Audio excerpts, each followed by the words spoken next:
Welcome to After 10. Tonight we go into part 2 of our cultural enrichment special. Last week we described how culture will drive the new creative economy, and tonight we're going to explore culture's role in driving national happiness. And to discuss how these concepts will turn into real policy, we're joined by a very special guest here in the studio.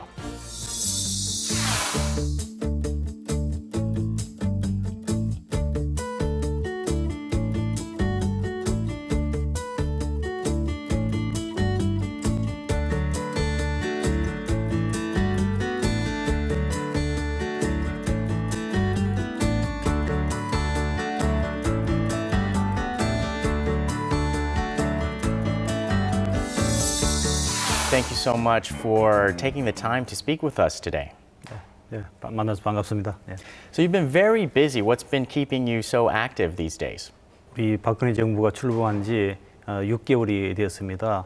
국정지표, 4대 국정지표 하나로 문화융성이 포함이 되었는데요. 이 문화융성의 실질적인 성과를 내기 위해서 저희가 여러 가지 많은 사람들도 만나고 또 계획도 발표하고 그동안 많이 바빴습니다. 이제 6개월이 지났기 때문에 문화융성에 대한 실질적인 성과를 내는데 저희가 더 많은 일들을 하고 있습니다. 많이 바쁩니다. So one of the main four pillars of the Park Geun-hye's administrative goals has been cultural enrichment. How does your ministry define cultural enrichment? 예, 문화융성은 이제 박근혜 정부가 출범한 이후에 네 가지 크게 국정지표의 하나로 포함이 되었습니다.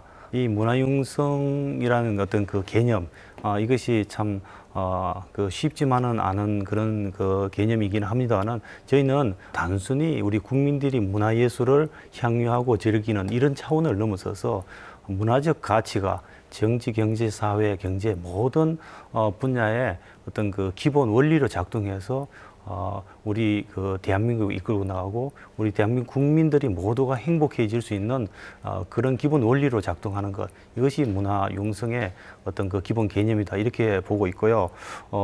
특히 이제 단순히 이제 국민들이 문화예술을 즐기는 걸 넘어서 여러 가지 사회의 어떤 갈등이라든지 지역 간의 어떤 문제, 이런 사회의 어떤 병리 현상, 이런 것들도 문화의 가치로서 이렇게 치유하고 고칠 수 있는 그런 기능을 할 수 있는 것이 문화융성의 개념이 아닌가 이렇게 저희들이 제시하고 있습니다.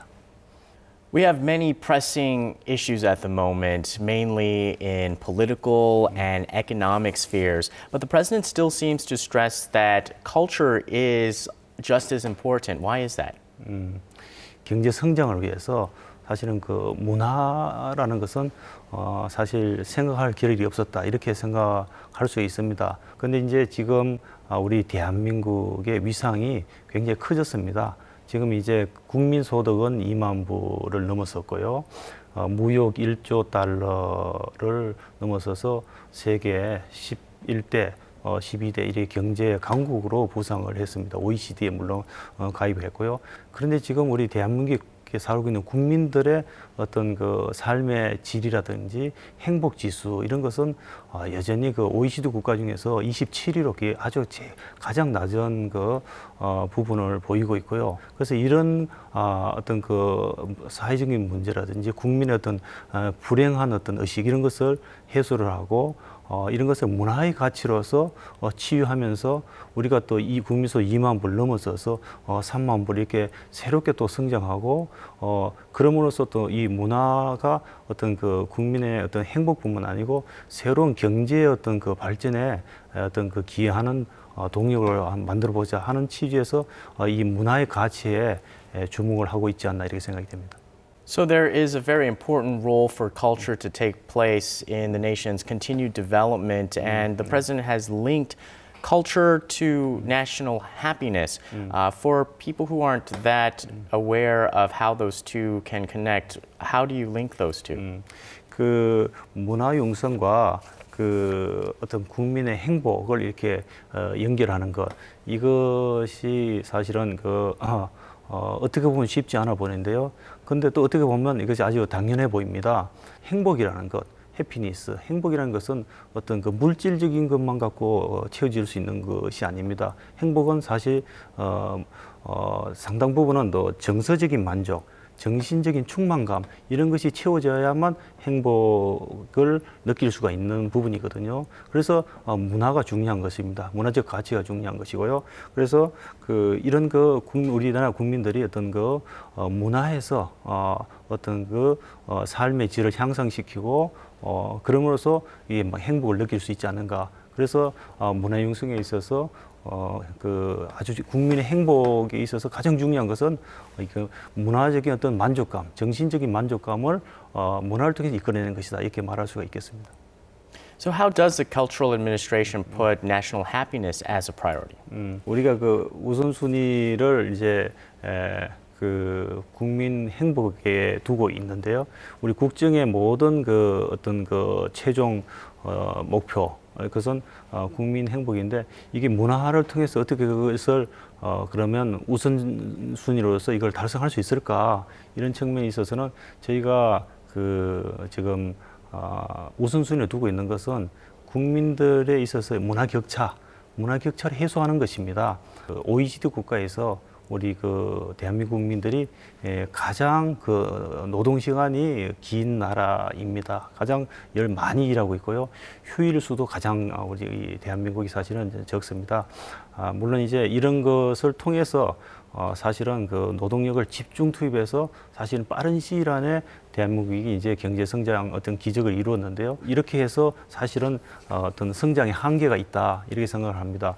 그러면 이제 우리가 앞으로 문화 융성에 있어서 어떤 기본적인 어떤 우선순위는 어떻게 될 것인가? 이제는 이제 조금 우리가 일하는 방식을 좀 스마트하게 가야 된다. 그래서 노동 생산성을 늘리면서 여가 시간을 좀 늘려서 어떤 국민들이 어떤 창의적인 어떤 일을 해야만 국가 전체의 생산성이 높아진다 이렇게 보고 있습니다. 그러기 위해서는 저희가 다양한 정책을 펴고 있습니다. 예를 들면 저소득층 그리고 지역적으로는 아주 오지, 농어, 산촌 같은 지역에서는 문화의 어떤 혜택을 누리지 못했거든요.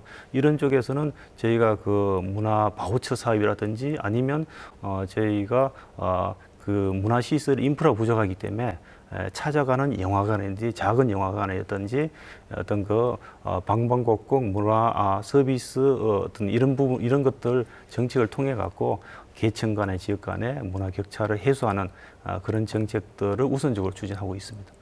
So that seems like a very smart blueprint to go about this.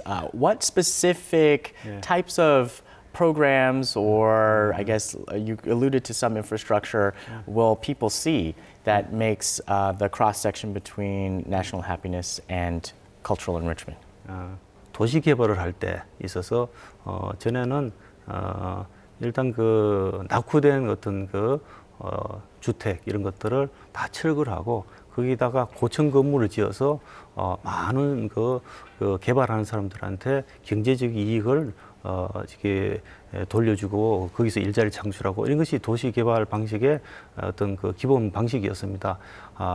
하지만 이제 그런 도시 개발 방식에 있어서의 문제점은 개발하는 어떤 자들은 많은 이익을 얻는 반면에 거기에서 쫓겨나는 분들은 또 많은 사람들이 불행해진다는 데 있습니다. 부산의 감천 마을의 개발 방식을 보면 마을의 개발 방식 보면 기존에 있던 이런 철거와 고층 건물 짓는 개발 방식에 뜨는 그 방식을 벗어나서 주민들이 이 감천 마을에 어떤 주택의 어떤 문화의 어떤 옷을 입힘으로써 감천 마을 전체가 불행해지는 사람이 없이 마을 주민들의 어떤 행복감이 다 높아졌다는 데 있습니다. 물론 그 과정에 있어서 갈등이 굉장히 많았습니다는 이 갈등들을 문화적인 어떤 방법으로서 타협하고 또 서로의 입장을 이해하고 그리고 결국은 거기에 어떤 문화예술의 프로그램들이 들어가고 마을을 어떤 새로운 마을 예술 프로젝트를 도입하면서 벽화도 어떤 마을 벽화도 그리고 하면서 사실은 부산에서 가장 유명한 어떤 마을이 됐습니다. 그래서 문화의 가치로 이것을 해결할 수 있다. 이런 부분이 있고요. 또 한 가지 부분은 우리 사회도 이제 그 사실 다문화 사회로 접어들고 있습니다. 지역에서 또 많은 그 청소년이나 학교 폭력이라든지 아니면 저소득층 청소년들이 여러 가지 그 사회적으로 또 정서적으로 여러 가지 어려움을 겪고 있는데요. 이 다문화 어떤 오케스트라 이런 사업들이 있는데 이런 것들을 통해서 우리 그 사회에서 적응하지 못하는 청소년들이 문화적인 어떤 그 프로그램을 통해 가지고 자기의 잠재력을 개발하고 이 사회에서 훌륭하게 또 인재로 또 성장하는 그런 프로그램들이 있거든요. 그래서 이런 걸 그 뭐 한 두 가지 예를 들었습니다는 여러 가지 그 어떤 문화적인 가치를 적용한 프로그램들을 통해서 국민들의 그 행복 수준을 높이는 그런 것이 문화융성 어떤 그 기본적인 그 어떤 그 사례다, 성공 사례다 이렇게 볼 수가 있겠습니다. So the young generation, they're going to be an important part in the future of cultural enrichment and national happiness. What sorts of policies are geared towards them? 이 차세대에 대한 어떤 문화 정책 이 부분은 또 우리 정부의 그 문화융성 그 시책이 있어서 굉장히 중요한 부분을 차지하고 있습니다. 그 첫 번째로는요.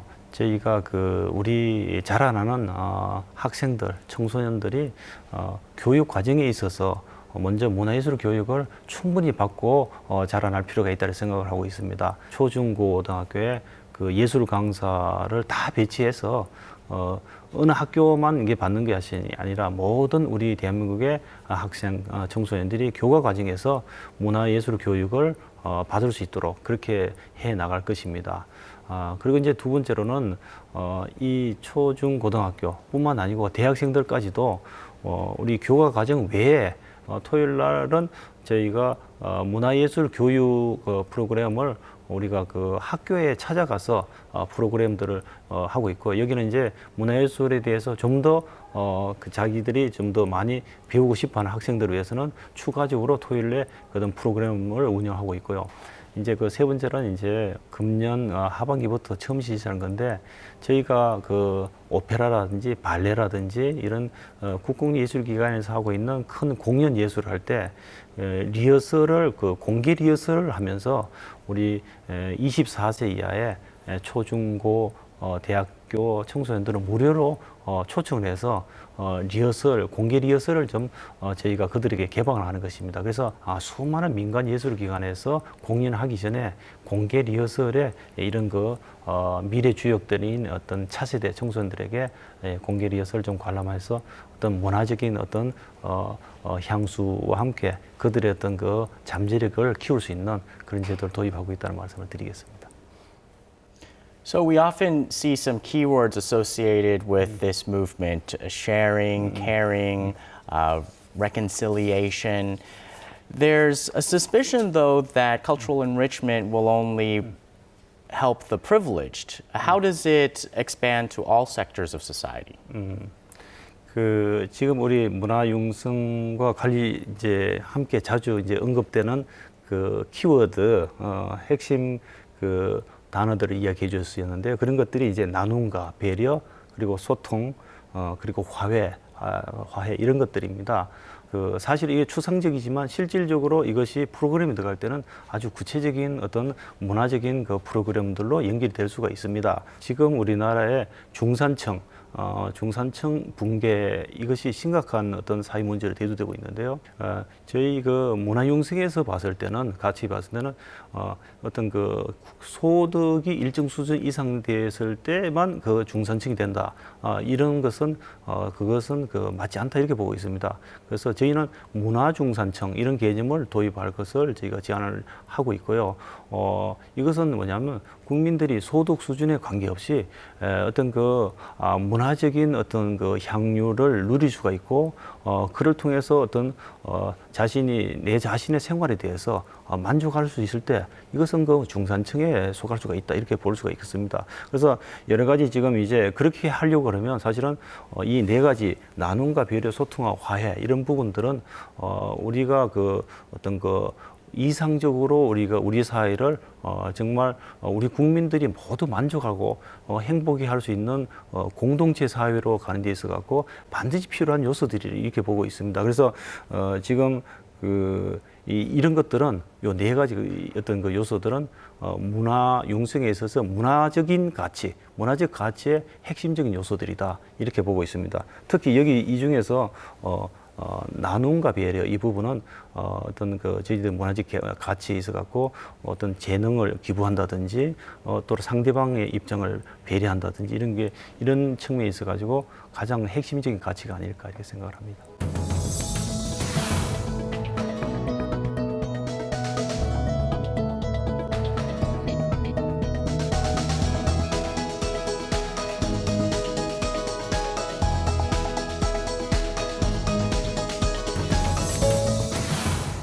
It's hard to believe that it's only been 6 months since the Park Geun-hye administration has come into office. What have you guys been able to accomplish during that time? 그 6개월 동안에 그 사실은 어떤 문화 분야의 성과를 이야기한다는 것은 사실 굉장히 어렵습니다. 왜냐하면 문화라는 것은 어떤 지수라든지 어떤 그 지표로 측정하기 어려운 사실 정서적인 측면 이런 것이 많이 있는 것입니다. 그래서 사실 6개월 기간 동안에 그럼에도 불구하고 어떤 문화 융성이 국정 기준에 들어가 있는 부분이기 때문에 저희 문화체육관광부에서는 이런 부분에 대해서 6개월 기간 동안은 기초를 닦는 작업을 했다 이렇게 제가 볼 수가 있고요. 문화 융성의 개념과 가치 이것이 얼마나 중요하고 이것이 어떤 의미인가 이런 것을 전파하고 이것을 여러 우리 동료 부처에 장차관이라든지 부처에 전파를 하고 서로 이것을 이해를 시키고 지방자치단체 장들을 공무원들한테 문화융성의 어떤 개념과 가치, 기본 원리 이런 것들을 전파시키고 서로 간에 공유하는 그런 시간을 첫 번째 가져서 문화융성에 대한 어떤 이해 이런 것이 상당히 많이 확산되었다. 이런 저희가 평을 할 수가 있겠고요. 물론 그런 평들은 저희가 할 게 아니고 어떤 외부 기관이 해야 되겠습니다만 그런 노력을 많이 했다 이런 말씀을 드릴 수가 있고 두 번째는 이 문화융성을 이제 5년간 박근혜 정부에서 이것을 지속적으로 꾸준히 추진해 나갈 텐데 그것을 지속적으로 추진하기 위한 법적인 아니면 제도적인 기반을 닦았다 이렇게 말씀을 드릴 수가 있습니다. 이제 아직 저희가 문화기본법을 추진하고 있는데요.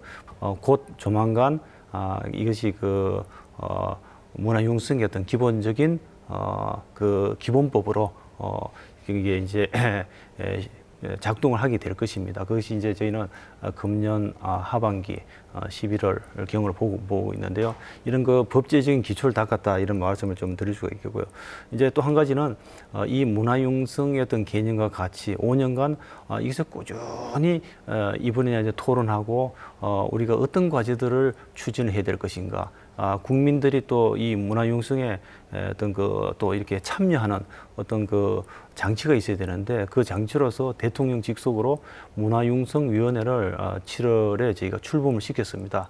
그래서 이런 문화융성위원회가 아마 활발하게 활동을 해 나가면 5년간 저희 다른 역대 정부와 비교해서 어떤 문화적인 어떤 성과 문화 정책에 있어서 성과가 상당히 많이 굉장히 큰 성과로 나타나지 않을까 이렇게 생각을 하고 있습니다. So what can we expect to see in the latter half of the year? 올해 말까지 좀 역점적으로 추진해야 할 사업들은 이 박근혜 정부가 이제 출범을 하기 전에 선거 공약으로서 문화재정 2%를 확보하겠다는 공약을 했습니다. 정부 재정에서 문화 분야의 어떤 재정 지출을 거의 2배로 2017년까지 2배로 늘리겠다는 공약을 했는데요. 다른 분야에서는 어떤 수치로서 어떤 정부 재정 지출에 있어서 얼마나 하겠다 하고 하는 공약은 없습니다. 오로지 문화 분야에만 그것이 있는 것입니다. 그래서 이 분야는 사실은 여러 가지 경기 문제라든지 그다음에 세수 상황이라든지 이게 어려움에 직면할 가능성이 많은데도 불구하고 문화 융성, 문화의 어떤 정책의 확고한 어떤 의지라고 보여집니다. 그리고 좀 전에 말씀드렸던 하반기에는 문화 융성을 달성하기 위해서 어떤 법제적인 뒷받침을 하기 위해서 문화기본법을 국회 본회의에 통과시켜야 되는 과제가 있고요. 또 한 가지는 이제 또 중요한 법이 지역문화진흥법이 있습니다.